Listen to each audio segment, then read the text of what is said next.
and I think he just sold them cheap. And my sisters tell me he was station agent at Berne, and those parts came in at Berne stations, and people weren't working, so Pop had 2 guys hired to assemble the manure spreaders, and then they were for sale. You hired 2 guys? And that was before my time. But I do remember the old Litchfield sitting down in the meadow, and I do remember brand new parts up on top of the chicken house, stored up there, and once in a while somebody would come for parts. And was that second floor chicken house where your sister's friends would camp out there for the night? Say that again. Was that second floor of the chicken house was where your sister's friends from school would camp out and they'd sleep there? No. Was it another building? No, that was the shop behind the house. Oh. We called it the shop. Second floor of a building. Second floor of the building. Yeah. The shop. The first was a tool shop. Tool shop, and anything was in there, sauce. But upstairs, my mom had made makeshift beds, about 3 or 4 of them. Nailed them out of wooden frames, and she had some mattresses. And when the college girls would go, they loved it. All the college girls just loved it. It was cool. Upstairs was nice and clean. Clean as a whistle. And the downstairs wasn't.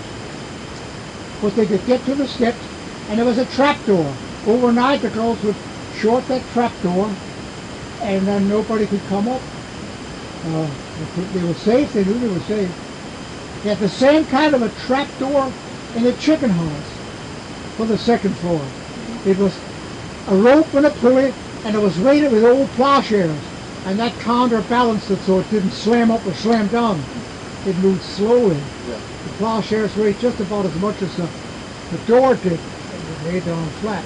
The rope went up here on a pulley, and here hung the plowshares went all the down. I guess my pup figured that out. See, the girls went to Kutztown. State teachers come. Rachel, and Esther, and Anna, and Mary Ellen. They sent them to Kutztown to Kutztown Normal School, it was called. And they'd get friends, and they'd come there for weekends to our house in the summertime.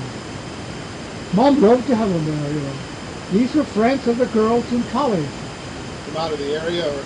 And as a matter of fact, one girl, her father worked with my pop in a freight station in World War II, down in Reading.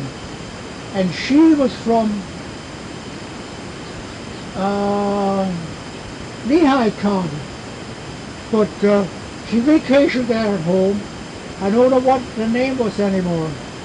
And me and Clyde, we used to love to see these big grown girls learning to ride bicycles, you know. One girl lost control and drove right in the mill race. But it was real slamming because the cars used to drink there. So it didn't go boom. Yes. It was gradual. The cars would walk there and go up to their hocks in water before they would drink it. And this girl couldn't steer it, she went in the mill race. She wasn't hurt, she didn't fall, but they said there she sat. It was exciting. There was big girls coming to our house, and some were town girls, you know. They thought this was cool, being on a farm. Like a camping trip, I guess. And then in the evenings they'd camp and have an open fire, because we had a fireplace out in the yard. Mom built a big, beautiful fireplace in the corner of the yard. And then the girls would come, and not only did you have a fireplace here, but it was a patio. You didn't walk on grass, you walked on flat stones. And that's where the tables set. And then you'd eat at those tables. I was a little kid, but I knew about them. And the girls just loved it. This was cool for a town kid. You roast your hot dog there, and there's a table. And the chickens would sing in the chicken house. Yeah. And they used to love it, and it was exciting for us to see these girls practicing bicycle. So they probably couldn't practice bike. It was too dangerous where they lived. But hardly a car went at Berne. Yeah. And the bikes you could drive up with the bicycle. And it was fun when those girls were here. Then the girls would go swimming.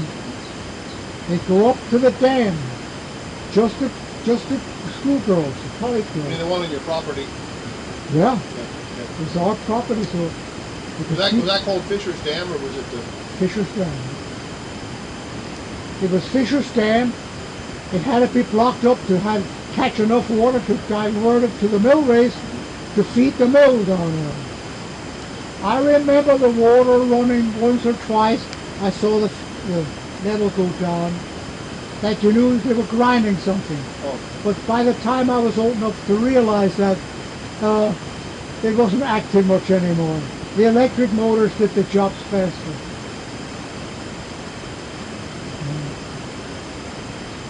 So we just saw an era die. Yeah. We lived with that mill race, and the girls would rowboat on that mill race. They had this was like a park. Yeah. These city girls, and they'd go walks up the meadow, or they'd ride on a mill race with a rowboat. They had a rowboat. It must have been fun for a college kid, you know. And my mom was good with knowing how to entertain girls. Really roasts. And she said, now this is for the girls. The boys, you stay away. When they're having their little party, you just stay away. And we understood. Of course, we didn't want to mingle anyway with these big girls, you know. Yeah, those were the days. Were there any canal boats laying around yet from the canal times? Not for me. Not that I remember, but He supposedly had just a little bit concerts on them. before that, I remember my pop saying up in Hamburg, he had a band then already. They practiced in a abandoned canal boat. That's where they practiced. Yeah. It sat there in the mud, but the building was like a house, you know. Yeah. And they used to, right there where Dinkler Chevrolet used to be. You go over West Hamburg, then you were in Hamburg. Right there, I remember that empty basin yet, canal basin. It went up the Hamburg side. The canal was to the east of the river, all the way down, you know. 5 blocks. Yeah. It was like 5 blocks. The canal was east of the river. Yeah. Yep, and my pop said, yes, they had a boys band. And they practiced wherever they could. And he wrote some of his own music, I think. Huh? I think your dad wrote some of his own music, like the Berne reel and songs like Oh that. yeah, he did that, yeah. Someone has copies of it in the family somewhere.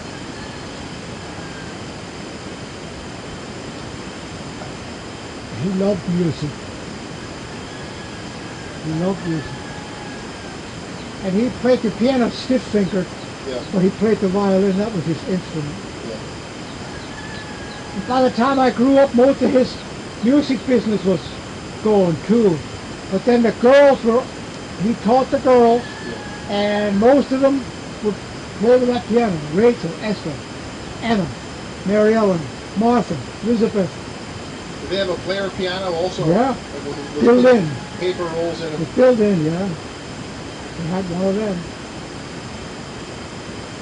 I think some of them, they actually have, it's like a recording of a real musician, like they had somebody famous like Jelly Roll Morton or somebody playing piano, and then it's actually recorded the way in which he does things, as opposed to just done by a machine or something.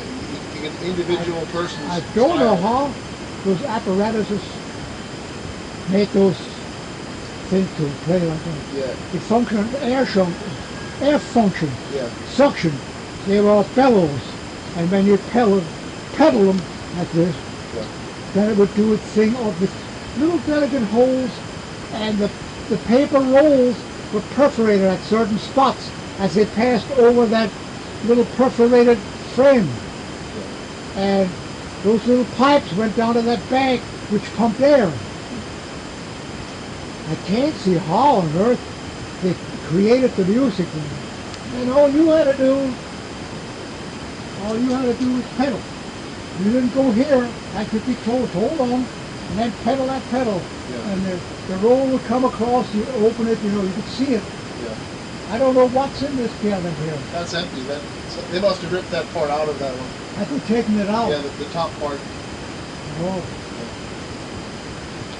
And then you had a radio at home with the two round doors you opened up, and then it was like a. How did you say the antenna was? Was it one like a big globe on top, or was it like this 6-inch diameter metal thing, or was it different? I think we had a wire coming out, clamped to the radiator pipe. Oh. We had hot water in our house. Yeah. The living room had a hot water pipe coming down to a radiator, and in the front they had it, and in the kitchen we had a great big long radiator, only this high, and Mom had a plank board laying on top of it. You could use it for a bench. From here to that lamp, the radiator was that long. That's how long it was. About 10 foot long. And our house was never cold. And you had a cactus, I think you said. You had a cactus plant in there, I guess. That's how warm they kept it. They had a cactus plant. Somebody told me they had a... What's a cactus?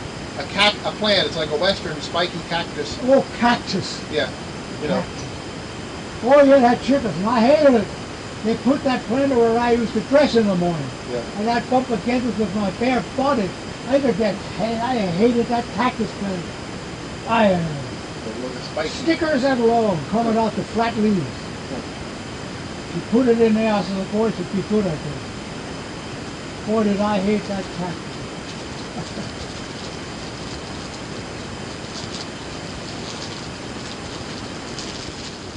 And at Christmas time, you had those little cars, I remember you told me, like with a battery-operated lights on them. You and Clyde had got them. It was like, or were they trucks or cars? You could turn the headlights on. Were like little trucks or little cars? And the family would go in the living room, not the room. Yeah. And we and Clyde and I would go out in the kitchen and turn the light off. And we'd drive our trucks. Yeah.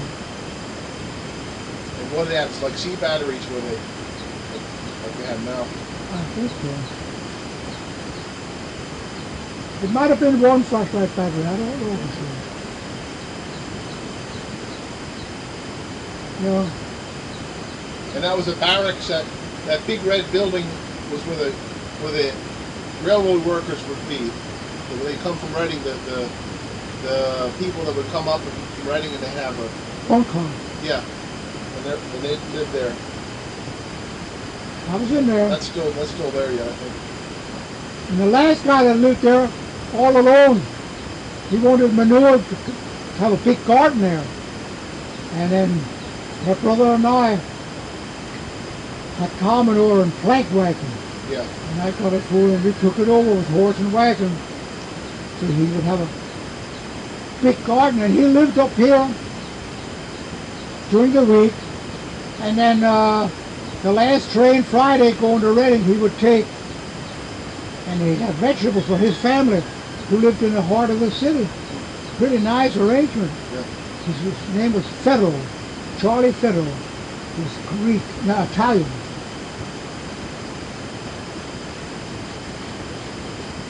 And I met one of his boys one time. His boy came up to live with him for a day or two, just to see how his pop had to go to work, and I guess then they sent him up to us in Berne. Because Clyde and I were there, about his age.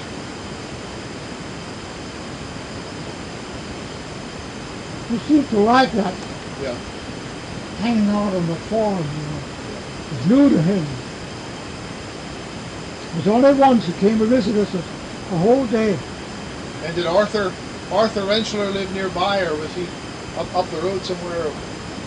Down the road towards Singapore. Oh, you mean that back? Yeah, I know what you mean. Back there. His farm was right at the road. At the sharp bend. Yeah, well, if you pass a sharp bend, at the sharp end you could cut up and come toward us, you know. Yeah. But if you'd stay on that sharp bend and go around, it would have been the next house then on the left-hand side toward Singapore. Okay.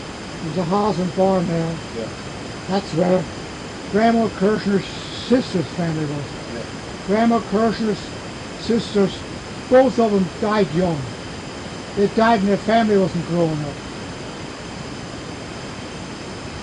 Yeah, see, and the other one lived, if you would go straight up, turn off the bank and go straight up, where the back and soldiers lived. Yeah.